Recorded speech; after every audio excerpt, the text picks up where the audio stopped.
different name. And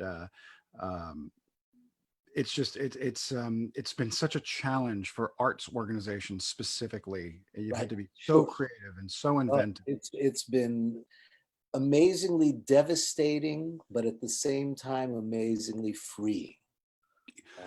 I You would agree with know, that. I would yeah. agree with that. And you can reach audiences that you've never reached before. I have people from all over the world participating in our webinars and our events.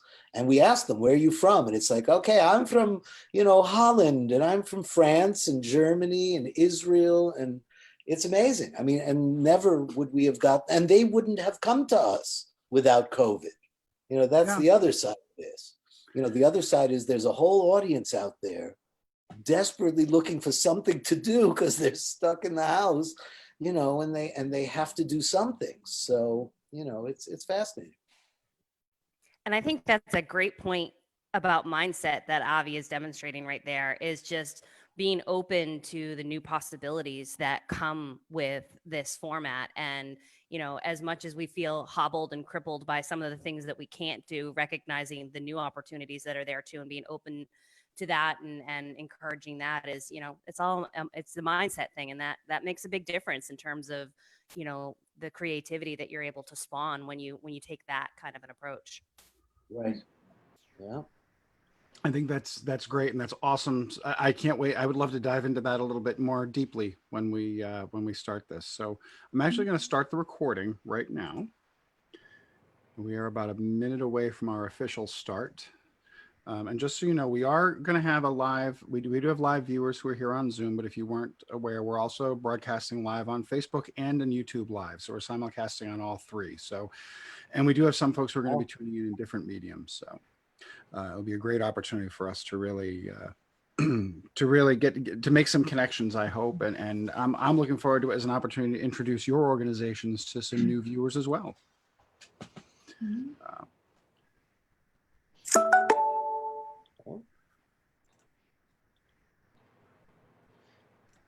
So we are at 12 o'clock.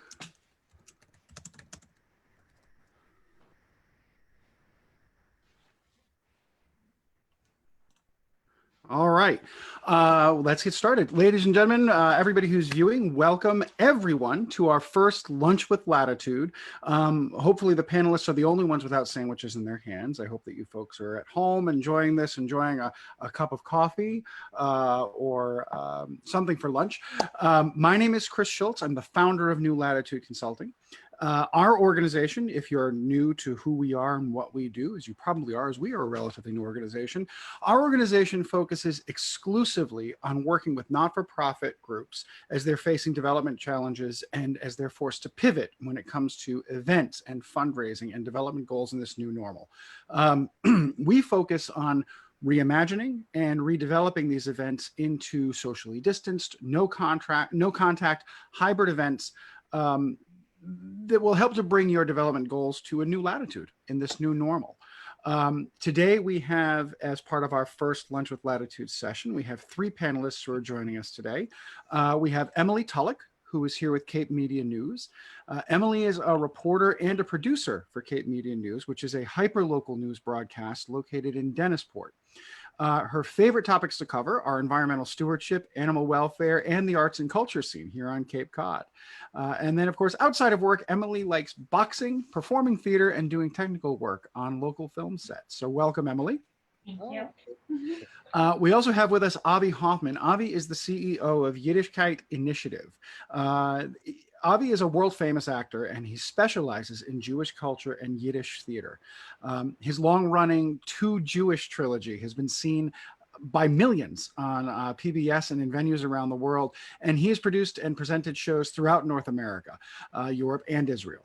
International festivals that he's been involved in include Romania, Poland, New York, Toronto, Montreal, Tel Aviv, and other European cities and countries. His connections in the theater, entertainment, and film communities are extensive, and he has received a congressional award and was named a Sage by the New York Times. Now, both he and his mother were recently inducted into the Bronx Hall of Fame. So welcome, Avi. Great to have you. Jewish Hall of Fame. Oh, I'm sorry. The Bronx Jewish Hall of Fame. I mean, not that I wouldn't want to be in the Bronx Hall of Fame, but so far it's only for the Jews. So yeah. Well, it's great to have you here, Avi, and I'm Thank you. really excited to talk to you about some of your newer developments as well, because I know you're working on a big project now. Yeah. And our third panelist is Amanda Kaiser, who is the founder of Cape Cod. She is committed to the success and vitality of the Cape Cod community. Amanda graduated from Suffolk University with the highest distinction and holds a Bachelor of Science degree in journalism and communication. She was recognized in 2018 by Cape and Plymouth Business Magazine as a 40 under 40 rising young leader, which I certainly don't qualify for at this point. Kaiser has a wide breadth of professional experience. She's a program manager for EforAll Cape Cod, helping entrepreneurs turn their business ideas into a reality. Kaiser formerly worked as the marketing events manager for Cape Cod Beer, which is another great local brand, where she managed hundreds of for-profit and not-for-profit events annually and administered a full integrated marketing campaign. So welcome. Thanks again to my panelists for being a part of this. I'm looking forward to some great conversation.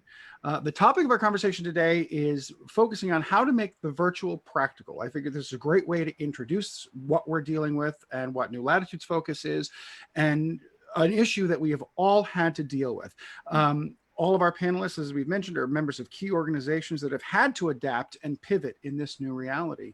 And I think that this is really an important topic of conversation, especially for organizations that are just starting to realize that the summer is coming to an end and some of their regular fundraising season is about to kick into gear, and nobody really knows exactly how to make the first steps. So with that, again, welcome. And I would be very curious, because I know, Amanda, you and I just recently worked on something with EforAll, and I'm curious, you talked a little bit about some of your programming. Tell us a little bit about EforAll and when you first realized you needed to make some of the changes to your programming that you did. Yeah, so EforAll, we are a business accelerator program primarily. So we do a combination of in-classroom learning. We have 15 entrepreneurs twice a year who are accepted into the program. There are classes twice a week, and then they meet with their mentors once a week for a period of time. And the concept behind it is that someone is able to walk in the door with an idea for a business. And in the first 3 months of that accelerator, they move from idea to actually being able to launch it. And then for an additional 9 months, they have some support from the community, from the EforAll family. And so we realized pretty quickly that we were going to have to move into a virtual environment. EforAll moved all virtual about a week before the quarantine shutdown happened. And that's a little bit tough because it's a learning environment, which we know some of the challenges that come with that. But more than that, it's also a team building environment. We have a group of 15 entrepreneurs. We're asking them to learn some difficult skills, but we're also asking them to open up. Sometimes I'll refer to people when they have their business idea, it's their baby, right? And they're putting their baby and holding it up to the light, hoping nobody tells them it's ugly and that the baby doesn't cry. And so, we're asking them to expose some of their vulnerabilities, and trying to do that in a virtual atmosphere can be a little bit more challenging. So, adapting some of those team building exercises and adapting some of the ways that we held the classes was an almost immediate need. Mm-hmm. Now, Avi, your organization, you're an arts-based theater organization principally, and all of your projects are ones that rely on live audience interaction. How did this impact? Obviously, we know it impacted you. How did this impact you, and when did you first realize that we needed to make changes? Oh, Avi, you're muted. Sorry, I apologize. So let me just correct one little thing. Although we were primarily theatrically based, we also do a lot of academic programming. We also publish books. We also get into videos and music and all sorts of other elements. And as you said earlier, we produce festivals and things like that. But up till now, most of it was person to person. Obviously, when COVID began, we realized we couldn't do that. We had to cancel 15 events in April and March, April, and May. We had like 15 or 20 rather large scale events that we had to cancel. And so we freaked out. First we freaked out. And then we said, okay, well, what can we do? And so, initially we thought, all right, maybe we could do a socially distanced, safe concert. And this was right in the beginning. This was somewhere in March when it was really starting to shut down and everything was shutting down. I brought 3 musicians to my house. We socially distanced, and we decided to do a concert called Klezmer in Quarantine, Yiddish Tangos.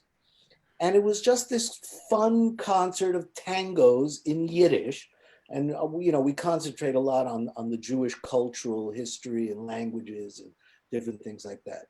And to our amazement, and we did it live on Facebook. It was just our first time doing anything Facebook Live. I had no idea what we were doing.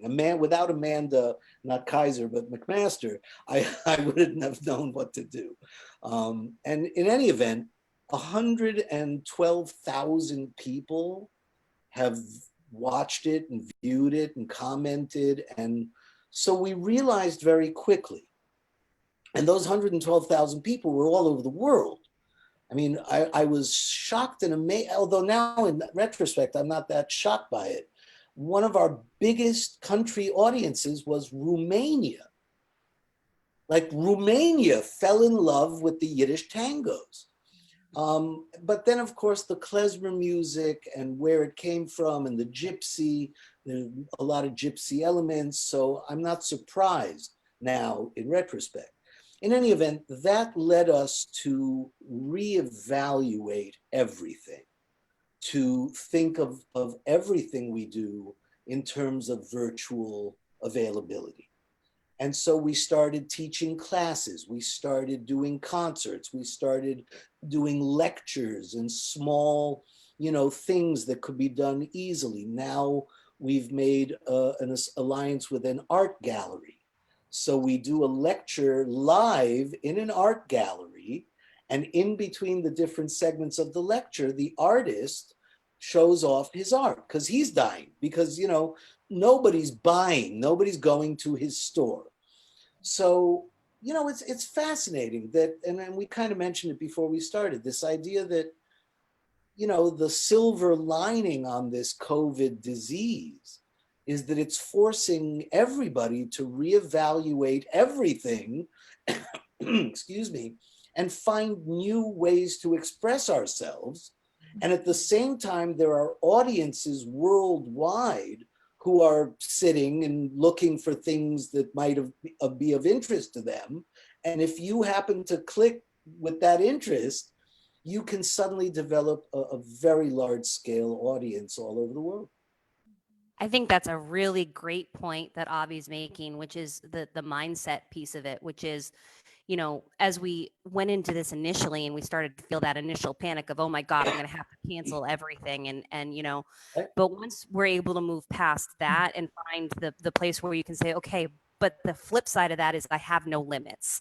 Who is an organization anywhere in the world that I wanted to partner with? Who's a specialist from anywhere in the country that I wanted to partner up with? Who's somebody that I wanted to bring in here that I could never have paid their travel expenses before, but now I have the opportunity to do it in a virtual environment. So trying, it's hard to do because that emotional reaction, I think, is really normal to have that panic of, oh my God, the way I've done it for the last 15 years, I have to completely switch it up. But once we're able to get past that piece of it and really open ourselves to the possibilities that come with it, there, to Avi's point, I'm seeing people from all over the country, which is never anything that I had before. And so, being able to pick up on those pieces of it and not let the barriers be completely stop us. The brick walls are there for other people. It's there for the people who are less determined. The brick walls are for us to show that we can climb higher, go faster, get better. And so, that mindset piece, I think, is a key, opportunity for us. New normal. And just to finish your thought, the great irony of all this is that many of the organizations whose sole concentration was the development of their brick and mortar space. You know, these big theaters that I've worked in, the Maltz Jupiter Theater in Florida, you know, this is a giant organization with a $35 million budget or something. That's it. They basically had to shut down. And so they're using this time to renovate the building and take the next, you know, several months to do major renovations that they wouldn't have done earlier. So, yeah, I think those of us who can adapt, you know, are able to evolve. I think it's very interesting, and it kind of picks up on what we were discussing before we actually started the panel discussion that I was really interested in, is the notion that we are able to access audiences and contacts and connections from much further away. And for people who are in not-for-profit organizations, that also means the opportunity to take advantage of potential donor dollars that you never would have been able to capture before, which is so critical, especially in this time, because, you know, Avi, you mentioned like the Jupiter Theater, they've closed down, and that's pretty much consistent for theaters across the country. And people are so used to going to a theater, and now the doors are closed and there's no programming. So people are desperately looking for something new and interesting. And to be able to bring that experience to people virtually. I've heard some people talk about Zoom exhaustion and getting burned out on Zoom, but there are other ways that you can work a virtual experience. And some hybrid experiences in ways that will connect with people who are miles, states, countries away.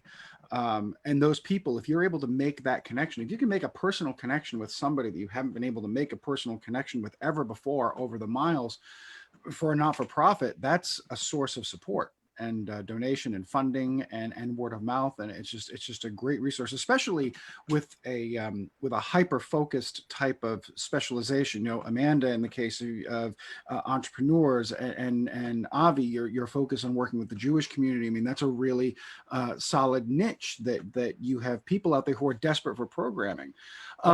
I want to ask Emily really quickly, because your transition was a little different, because you were already part of a digitally based media for the most part, but I have to imagine that it changed the approach you take to a lot of your programming dramatically. So why don't you tell us a little bit about, for an organization that was already set up for digital presentation, how did this affect your day-to-day operation? Yeah, absolutely. So what sets Cape Media News apart from a lot of news organizations locally is that we are video based. We do not do like written articles. We're not a newspaper. Everything is a broadcast. And we're located inside we're part of a department of the Cape Cod Community Media Center. So basically, you know, Cape Media News produces 3 to 5 minute video segments on issues and news that matters to Cape Codders. Anything from the environment to educational impacts to providing legislative updates from our politicians. And a huge part of what we were doing was going into the community. We were attending events, large events, maybe fundraisers for nonprofits. You know, maybe if there's a protest going on locally, any sort of that, we were going to people. Seldom would they come to us, more so that we were going to them. So we were always in the community. We love that. We love, you know, seeing people that we know and saying hi. So when we started to lock down and we started to get warnings that we were going to have to shelter in place back in March, I was just like, oh, what does that mean for Cape Media News? Do I still have a job? Because I'm so used to going out into the public and being at these big events. And if you take that away, like, I don't know what I'm going to do. I don't know how to adapt. So my other coworker, Gabrielle Rawson, she's the news director. And then at the time, we also had Tamara Israel. She's unfortunately moved to Georgia, so we don't have her anymore. So just me and Gabby. But at the time, we had all decided we were going to work from home from now on, starting in March. But we still weren't sure what we were going to do, how we we're going to do our job. So what we did was we sort of transitioned into writing, which was quite different from what we were doing. I mean, I love writing, but it was very hard to journalistically write. So what we would do is we would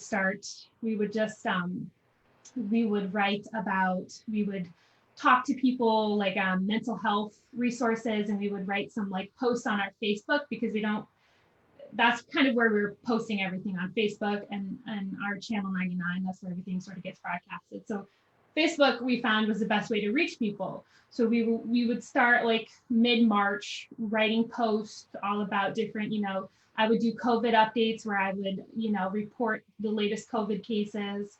I had phone conferences with the Barnstable County Department of Health and Environment, so I was kind of getting some information from them. So we did like 3 weeks of just writing posts, just trying to make it relevant, trying to keep people updated with, new restrictions in our states in accordance to COVID.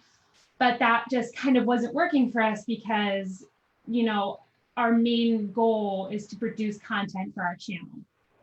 So we then had to sit down, all three of us, and reevaluate and say, okay, how are we going to start producing video content again? Because we can't leave our homes because everything's closed and nobody's doing anything. So we started using Zoom, of course, like everybody else. So we would just go and find people. In the beginning, in April, it was really interesting because we started noticing a lot of nonprofits were pivoting, and like Yiddishkayt Theater started to do virtual programming. So we reached out to them and wanted to interview them. And so that's kind of what helped us get the ball rolling on Zoom is, okay, there's people pivoting. We kind of want to clue the Cape community in on how everybody else is handling it. So that's sort of the direction we went. And that's kind of what we're still using now, is primarily Zoom.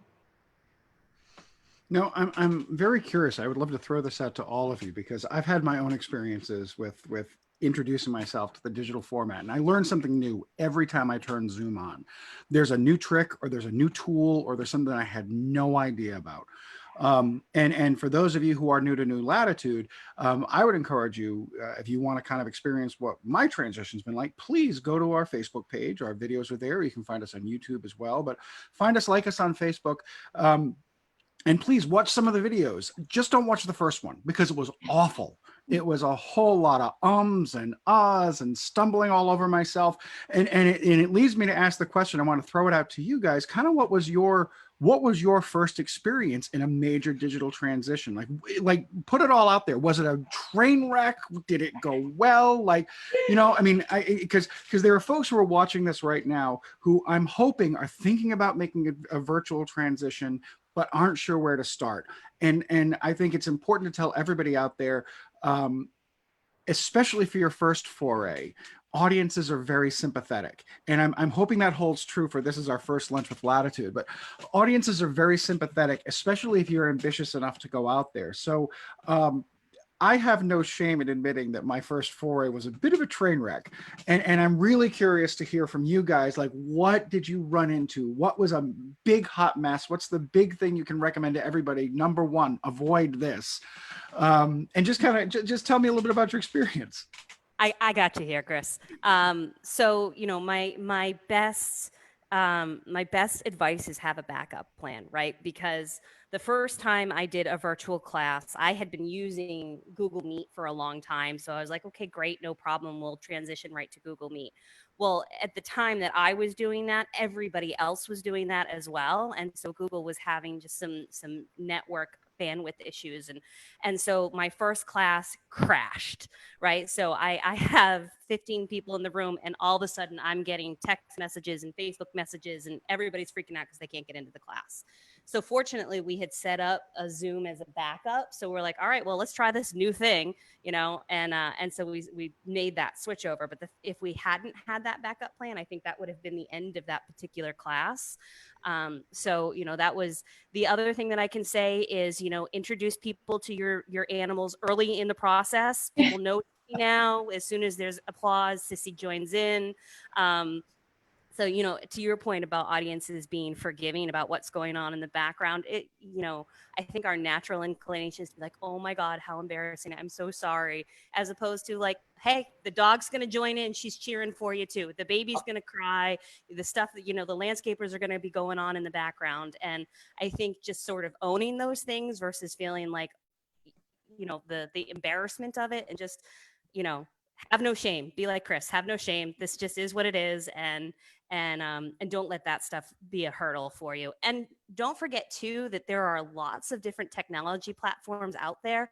You know, whether you're talking about Google platforms, whether you're talking about Zoom, but there's also a ton of different. You know, if you're looking to do larger events, and I'm sure Avi can probably speak to this. You know, if you're looking to do larger events, there's other platforms that are out there as well. You know, Remo lets you do some virtual networking where you're able to actually move from table to table and talk to, and interact like you would at an after hours.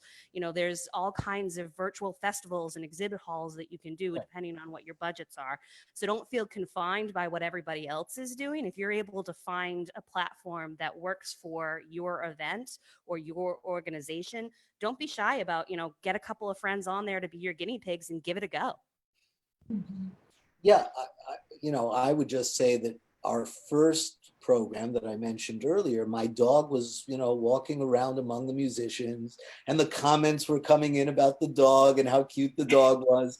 I think the hardest thing for us to adapt to as performers is this idea that you finish a big number and you're so used to the applause and there's nothing. And that was weird. Like for the first few of these concerts that we did, that was probably the weirdest part. But we didn't actually discover Zoom until about 4 or 5 programs in. Like we were just doing Facebook live concerts, live events, live performances, me and a piano player, 3 musicians, socially distanced, and trying to do the live thing. And then we realized that we could still do the live thing, but use Zoom, just then we couldn't sing. Then it couldn't be music, because Zoom has yet to figure out the music thing. I don't think there's any platform yet that can have a live concert with musicians in different places. But once we got into the Zoom concept, then the idea that you could, connect with different people, record things ahead of time, edit them and put them into a PowerPoint or a slideshow, share the screen, make it part of the program. And so, we've just been advancing further and further into this. And we're now planning this 7-day, 35 event festival for Labor Day week. And it's got celebrities from all over the world. It's got politicians. As a matter of fact, just yesterday, we got confirmation that Jeb Bush is sending us a letter, a testimonial. It's like crazy, this, because everybody's bored. Everybody's looking for something and they want to get involved. So even, people like Jeb Bush, when you reach out, and I guess don't be afraid is really the theme of this conversation. Mm-hmm. Don't be afraid to reach out to anybody, because everybody is ready to find a new thing and a new way, and maybe what you have is exactly what they're looking for. In my case, it evolved from something that was supposed to happen in April that got canceled, that was on a grant for Miami-Dade County to honor the end of World War II and the liberation of the camps and honoring the survivors and the liberators. And when that got canceled, they said, okay, you can do it virtually. And once they gave us permission to do it virtually, it suddenly opened up the doors and became part of a larger festival, and politicians and commemorations. They're proclaiming, the mayor of Miami-Dade County is proclaiming Labor Day, the Yiddishkayt Initiative Liberation Commemoration Day. We asked, and they said yes. So, it's just fascinating. Don't be afraid. Don't be afraid to fall on your face. Don't be afraid, because everybody knows we're just being real now. In a way, it has freed us to just be real. And people make mistakes, and people don't always, say the right word, or, get it out the right way, or screw up a lyric. I think I sang one song at one point during one of the shows, and I couldn't remember the lyric. It's like, oh my God, I've sung this song 1,000 times and I can't remember the lyric. And I just stopped. And I said, I forgot the lyric. Let me go back and start again. And everybody was like, yeah, yeah. You know, the comments came in and everything was great. So don't be afraid. Well, I have to say, I am excited to hear about this festival that you're putting together, and I'm really excited to see it play out. And by all means, when you have an opportunity, share your information to our page so that our followers can stay on track. Because again, you're in Florida, we're based on Cape Cod, but here we are with this global audience, and it's a great opportunity for folks up here to reach out and connect as well. Now, how is Cape Rep doing? I know the Cape Repertory Theater, Cape Cod Repertory Theater. Mm-hmm. Are they doing anything? Oh, they're doing a great job. I will say that theater on Cape Cod is pretty vibrant right now. It stumbled a little bit, and there were a few moments there where folks were afraid, but there are a lot of theaters that are trying really hard to be proactive and schedule some programming or schedule hybrid programming. There are some socially distanced shows which are being planned with small audiences outside. I know that Eventide Theater that I've worked with has done a lot of work trying to do online readings and drop-in Shakespeare readings that people can just drop in at any time and choose a role and read, which is a lot of fun. So the community is really trying to stay connected. Cape Rep just had a big online fundraiser, which you know, you had mentioned you can't do songs, but what you can do is you can pre-record songs, Right, exactly. and have somebody edit it together, and it comes out great. Right. So yeah, so the theater community is doing very well down here, but again, it's hungry for more. There could always be more programming. I was there on the Cape last summer consulting on the production of Indecent that Cape Cod Rep did last year. Excellent. Yeah. Well, I didn't I'm know gonna that you had that connection. I'm going to throw out a shout out to my friends over at Cape Cod Chamber Orchestra as well, who are doing a lot to, you know, translate their programming as they can into the virtual environment. And they've got they're a young organization and a vibrant organization who's done a lot to really try to bring some interesting virtual events in. And, you know, like everybody else, they've had to cancel what they had in place and rethink it. And, you know, my day job, I'm working with entrepreneurs. My side gig is Cape Cause, which is marketing and events for nonprofits. So a lot of overlap with Chris.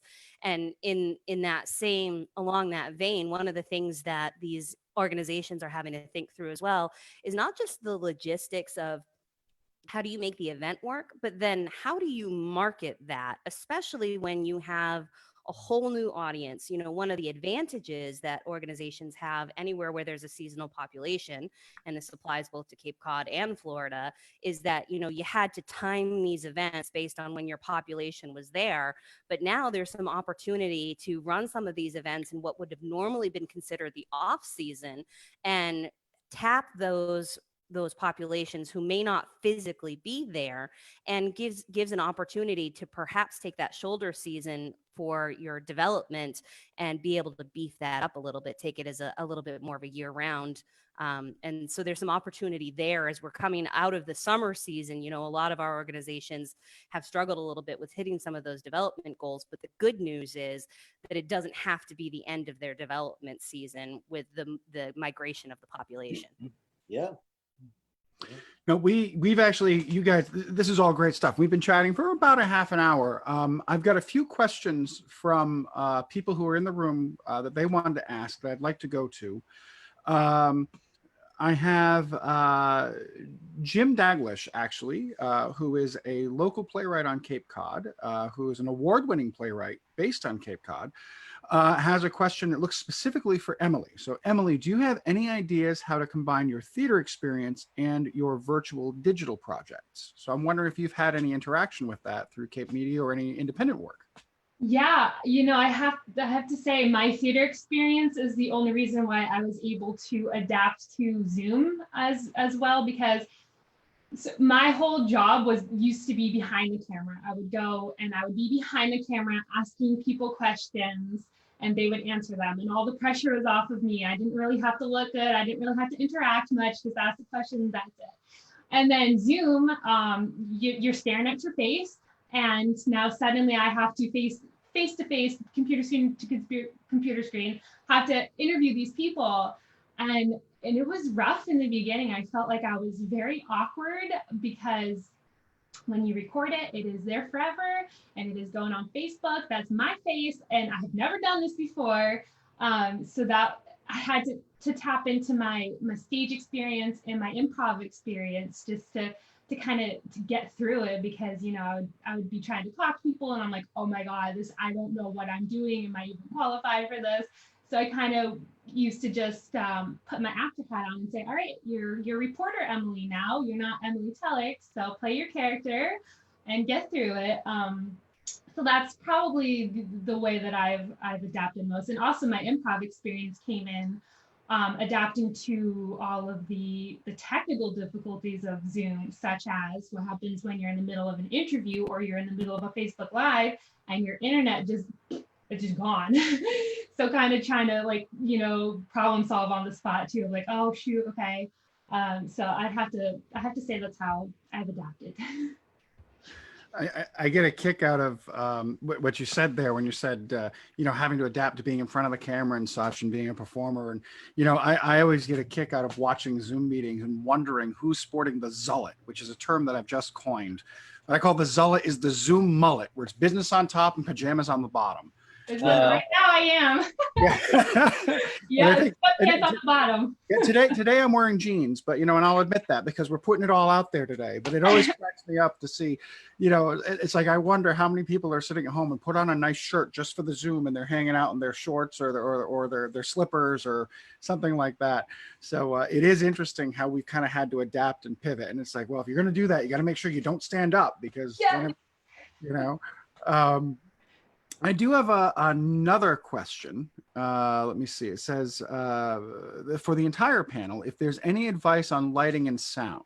And I'm guessing that is for when you're doing a virtual event, both an individual conversation like this, and then if you're doing a larger scale broadcast. And I'm wondering, I'd love to hear your experiences. Emily, technically, if you could tell me a little bit more about some of your experience with lighting and sound and some of the interviews you had to do.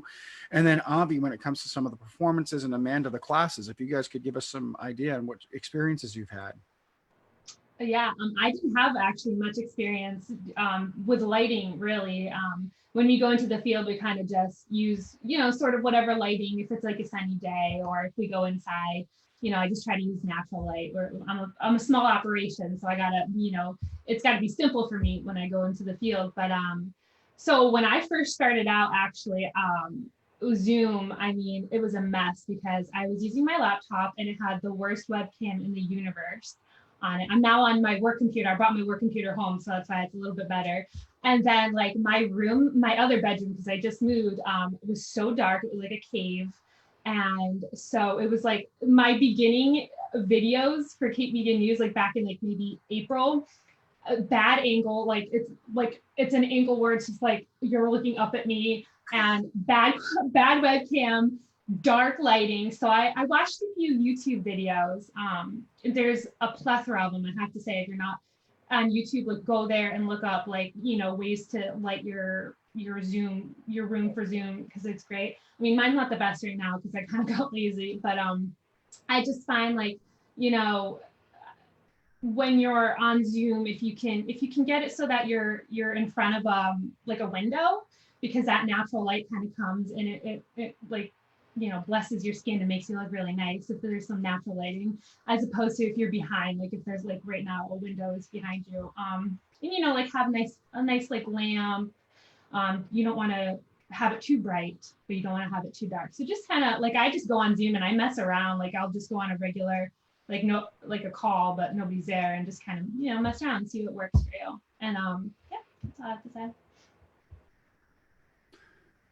I will tell you, so when I started doing this, I realized I had to up my game because I was in the same position you were, Emily, with my crummy laptop camera. Well, actually, my laptop camera was good, but the crummy microphone, and there's no place in my house that has a good view that isn't an unmade bed or a dog or a kitchen counter or something. So eBay and Amazon are my friends, and I shouldn't advocate those big businesses right now because I know we're all small business focused, but I'll tell you, they've been my friends. I'll show you. I bought this little light, which I can change the colors if I need to, and I can make it brighter or darker. I'll show you the seamy underside. Here's my little ring light.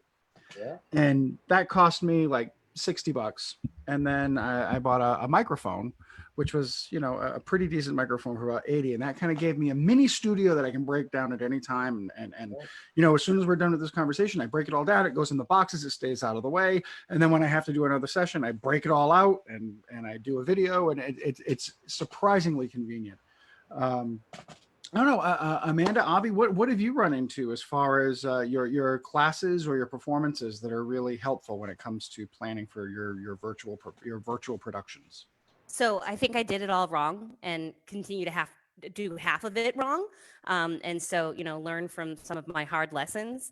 One thing that I learned early on, I have an entrepreneur, Osterville Wi-Fi and Smart Home, who I was, you know, he's like, your connection's terrible. Like you're breaking up during the classes. Why don't you let me do a little? So he did a little consult for me. And it was as simple as finding out where the internet speed in my house was the best. So I was working upstairs in my office, which is, you know, not anywhere close to my router, which my speed when I stand next to my router is about 4 times as fast as when I'm upstairs in my office. And so that made a difference in terms of what I was presenting to people. I mean, I've got my super fancy Christmas tree light table lamp that's over here in the corner. But you know, I learned that if I start an event at 6:30 at night and I plan to end it at 8:30 at night, oh look, the sun goes down in that time period. So if I haven't lit for nighttime at the beginning of that, it's going to be tough real quick, right? So you know, it's silly and stupid little things that you don't realize until you're like, oh, I'm sitting in the dark and nobody can see me. You know, we talked a little bit about the placement of the lighting. So, you know, having it in front of you or off to the side of you rather than backlit behind you makes it easier for people to see you. I wear glasses in normal life. When I'm doing something like this, I have my contacts in so that you don't have to try to see my eyes through the reflection of the glasses. You know, in terms of presentations, when we're talking to our entrepreneurs, you know, having your face in the center of the square, having maybe a third of it, you know, if you're looking and you divide it into thirds and you can see your eyes, then that makes it easier for people to be able to see you and connect with you.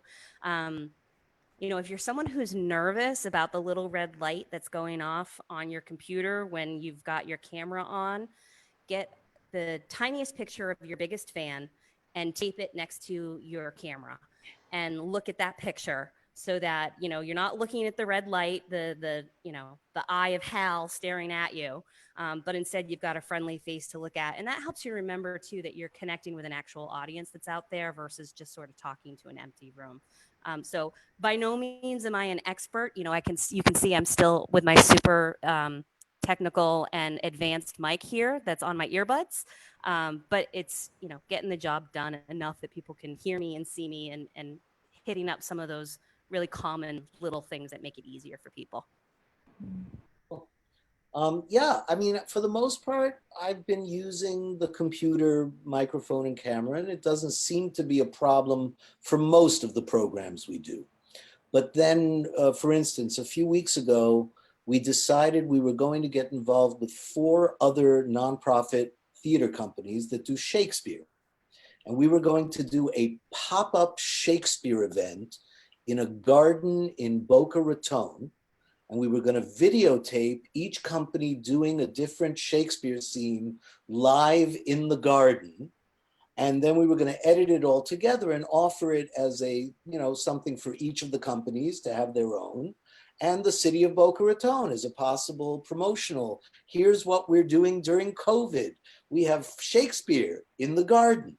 And so for that, we got professional video, professional microphones, you know, the whole, we went all out. It was a small budget. It wasn't an expensive thing. Maybe, I think by the time it was all done, it was maybe $500 for a 4-camera shoot with all the professional equipment.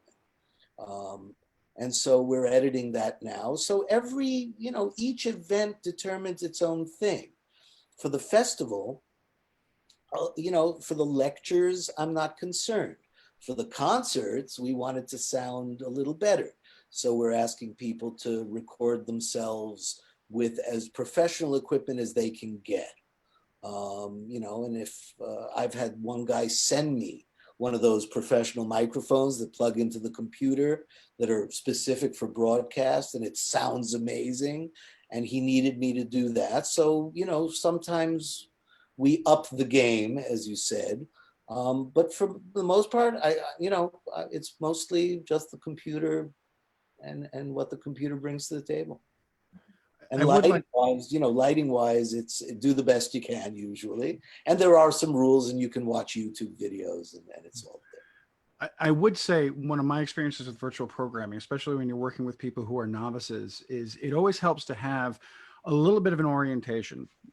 I know we didn't really have to today because you guys are all experienced in this. That's why you're on this.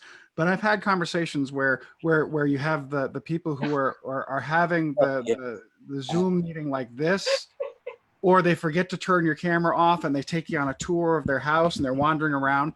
And I always find or they talk into the microphone. Talk into the mic. So I've always found that it's a wise idea, especially with new people, to prep them, because again, we're getting good at this. We're getting old hat at this.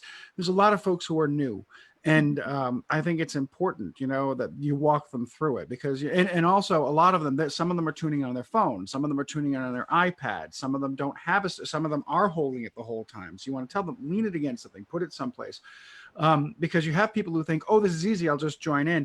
And I think it's important for everyone who's watching, who's thinking about going virtual, that when you're planning these events, you need to understand that no matter how many YouTube videos you watch and how good you get, the people who are going to be on the panel with you or part of that event haven't watched those videos. So they might need a little bit of a primer to kind of make sure they're in gear.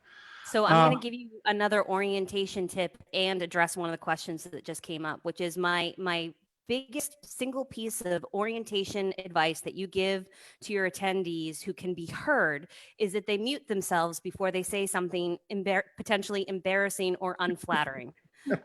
Because we had one of the questions that just came up was, what was the funniest moment or blooper going virtual? I had a set of entrepreneurs who were giving a final presentation. So this was their capstone project. It's 10 minutes of budgets, projections. What have you done in the last 3 months? Where is your business going? 10 minutes of questions and answers. And, we have a few of them who do it over the course of 3 nights.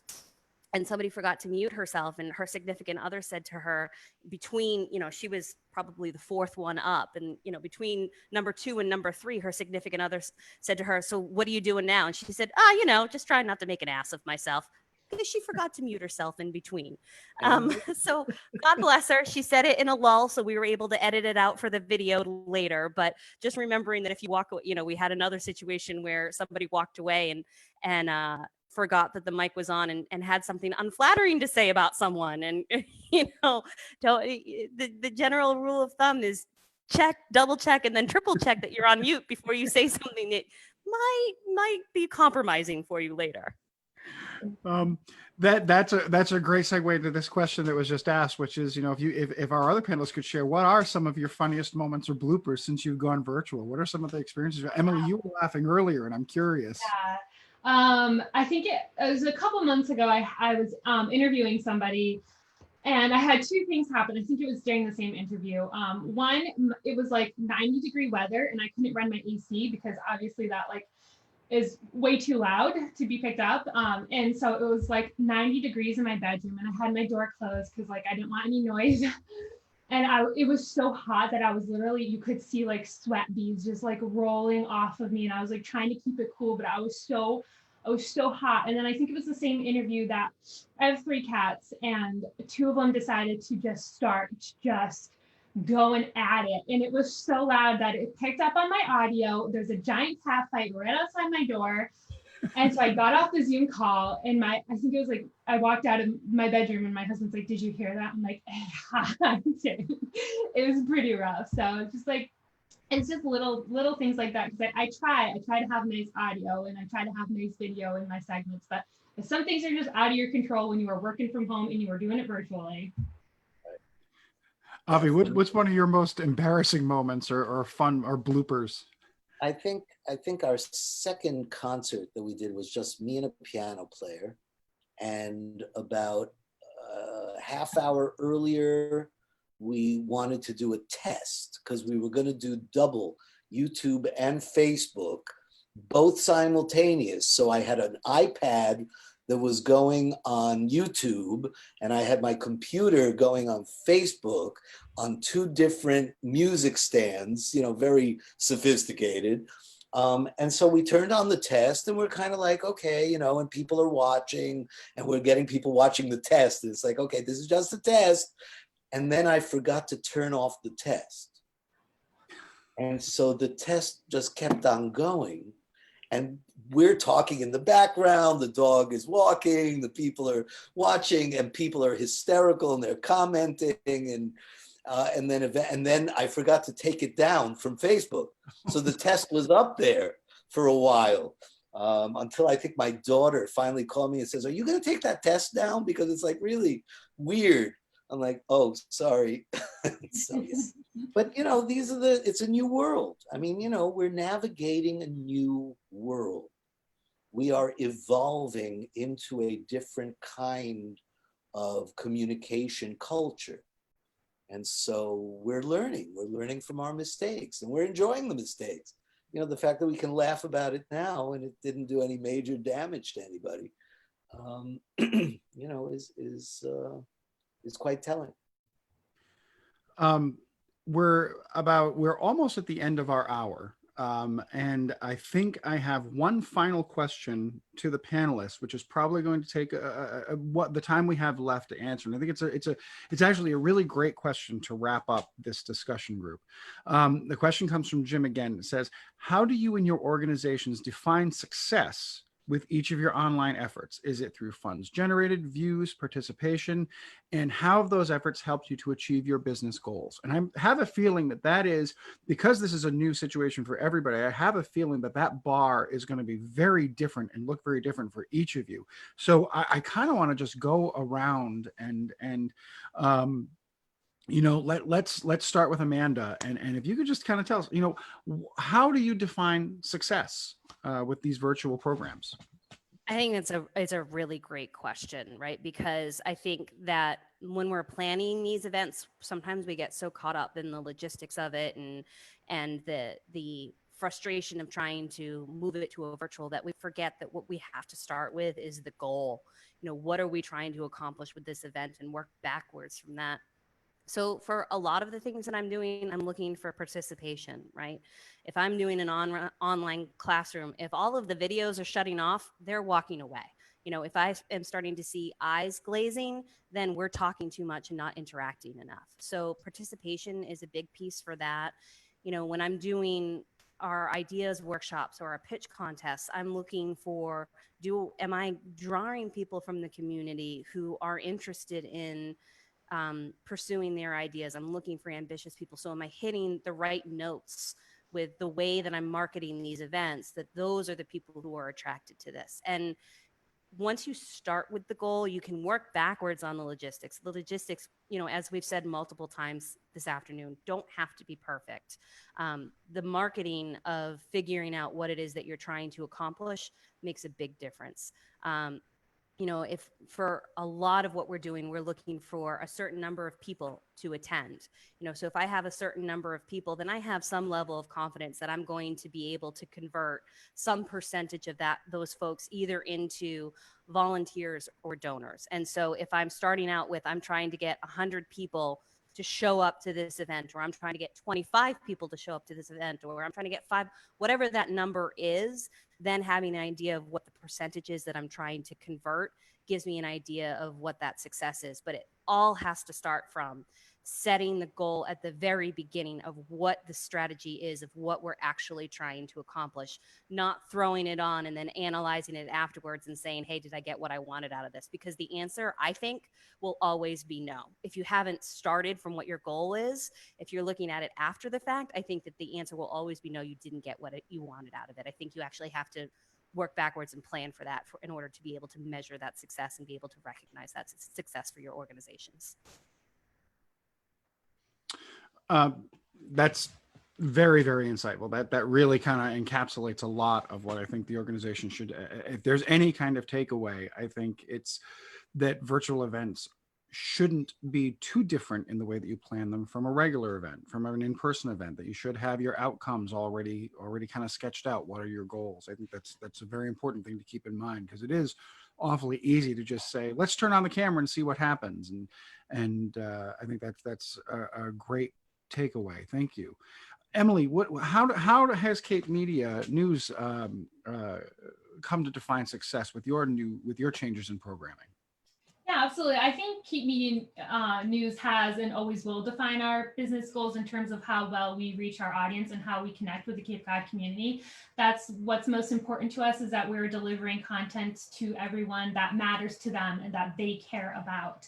And that certainly has not changed, since the pandemic, more so a matter of how we're giving them that news now. So, the ways that we sort of keep track of it is on our Facebook page.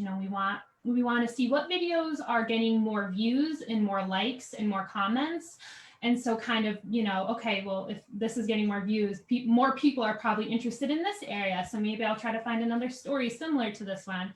So that's always how we have viewed that. And if we have a video that does really well, that gets a lot of shares and gets a lot of likes, we know the community is hopefully fond of it or appreciative of it. And that's how we define our success pretty much.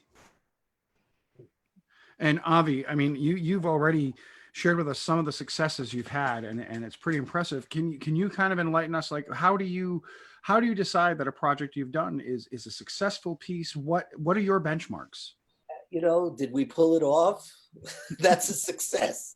I mean, and in a way, to me, the goals are not necessarily any of the things you mentioned, whether it's funds generated, views, or participation. In some ways, my goal is to create the programs. The program is the goal, whether it's a class that we're teaching, right? We started teaching these conversational Yiddish classes. And it started just because we were doing it live at a JCC, and then COVID hit. And I thought, well, maybe, and then they asked me to do it virtually for their people that had already signed up. I said, oh, and I saw that it was so easy on Zoom. I thought, well, if I could do it there, why can't I do it for my own organization? So we started putting it out there, and suddenly we had 76 people sign up for a class from all over the world, and they paid for it. And suddenly we went, oh, well, now we have a source of income. So we created another series and another series, these 6-week courses. And so now we're doing a second one. We had a Yiddish Fun 01, now we have a Yiddish Fun 02, and and now we're planning a Yiddish. So again, the purpose was to create the program. And the success is defined by, now we have the program. Ooh, how can we get it out to the world? And then you can measure the success by, oh, we made money on it. Ooh, that's nice. It's bringing in income. Ooh, we have over 250 students already. Wow, that's not bad. We have a lot of participation. Everybody's getting involved. People are loving it. They're sending us testimonials.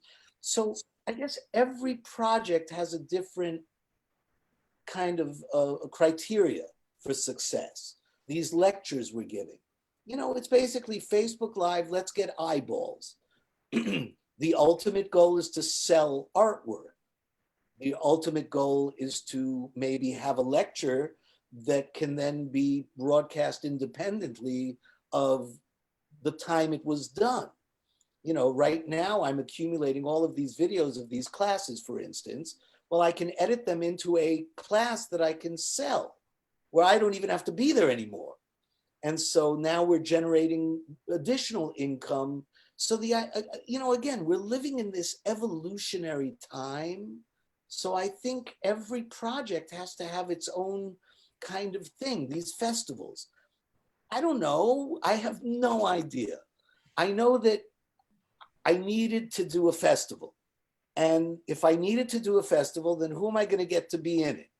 And what are they gonna do? So now we're going to have all these film screenings, and we're going to have these lectures, and we're going to have these concerts, and we're going to have live play readings. Oh, well, who can I get involved? Oh, suddenly I know these people. I don't know what the criteria for success will be. Is it going to be views? Maybe. In our first concert, 2,000 people watched it live. But by the time 2 weeks had gone by or 3 weeks had gone by, it was up to 112,000. So I don't know. Is it the 2,000 that was successful? Or do I want to go for the 112,000? Is it how much money I raise? I did one thing that was going to be a fundraiser. We were going to raise thousands of dollars, and we did this thing, and we're promoting it, and go to our website and give us money. And you know what? I think we raised $350. So no, that was not a success. But the program itself has been watched 5,000 times, I don't know, 10,000 times. And we have a program. So, you know, sometimes you don't know what it's going to be. For instance, some of these programs that we do are very appropriate for people who live in assisted living facilities, and not necessarily Jewish, because what we do may have a Jewish influence, but we all know that mainstream culture has such a Jewish influence. Comedy, music, film, television. Every CNN news anchor says, wow, well, today was another Mishigas. You know, so the word Mishigas is Yiddish. Hi, welcome to my world. So I happen to know someone who runs an assisted living facility. So suddenly he said, hey, we could buy this and put it in our facility. I'm like, hey, yeah, that would be great. And he says, well, I know all the facilities in North America. I'm part of an association. So suddenly we might be selling our product to every assisted living facility in North America. You see what I'm saying is evolve with the times, and find your success in that evolution wherever it takes you for every project. That's all. That's my advice. Well, I think that's a great way to close out our panel discussion. I want to thank Emily Tulloch from Cape Media News, Avi Hoffman from the Yiddishkayt Initiative, and Amanda Kaiser, who is the founder of Cape Cause, for joining us for this discussion today. Like I said, it was my first, and I was sitting here going, how am I going to fill an hour? And I could probably go another hour just talking with all of you. Thank you so much for your time. For those of you who are tuning in, thank you for your time today. If your organization could use a new creative approach, or if you're trying to figure out how to make your virtual fundraiser or event stand out from everyone else's, please give us a call here at New Latitude. New Latitude Consulting will help you to reimagine your development goals and bring your events to a new latitude. You can find us on Facebook, or you can email me at Chris@New Latitude Consulting. And hopefully all of our panelists will share their companies on our Facebook page as well, so you can connect with them at a later date and see what they're up to as time goes along. Folks, thank you so much for joining us, and stay well, keep safe, wash your hands, and we'll see you here again soon, I hope. Great. Thank you. Thank you. Thanks, Chris.